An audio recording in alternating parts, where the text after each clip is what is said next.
Non c'è più tempo, la prego, non ce la facciamo più. L'acqua tra 2 minuti sarà troppo alta. Solo un elicottero potrà salvarci. La paura, la disperazione, la drammatica consapevolezza della tragedia che sta per arrivare e l'invocazione di aiuto. C'è tutto nella voce di Patrizia, nelle telefonate con le quali il 31 maggio scorso, mentre l'acqua del Natisone stava per travolgere lei e i suoi due amici, Cristian e Bianca, chiedeva disperatamente che fosse inviato un elicottero, l'unico modo di salvarsi. Una delle telefonate particolarmente drammatica, dura 11 minuti, 6 dei quali di attesa, e ieri i genitori di Patrizia hanno avuto modo di ascoltarla per la prima volta dopo la scomparsa della figlia. In quanti minuti arrivate? Chiede Patrizia preoccupata, e l'operatore risponde: siamo Cividale, ci vuole un po'. Poi la richiesta dell'operatore di inviare la posizione, una foto, un video, di avere pazienza, di cercare qualcosa a cui aggrapparsi per resistere alla corrente. Non c'è nulla per farlo, risponde Patrizia, prima di essere messa in attesa per 6 lunghi interminabili minuti, prima che la telefonata si interrompa.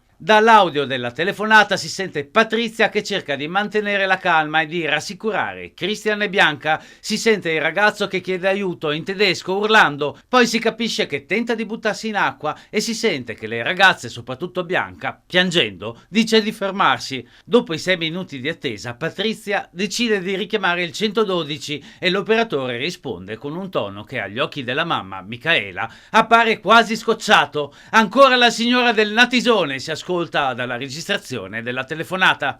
Patrizia, disperata, continua a chiedere aiuto. Si sente in maniera chiara che dice: non abbiamo più tempo, la prego, non ce la facciamo più. L'acqua tra 2 minuti sarà troppo alta. Solo un elicottero potrà salvarci. Poi il silenzio.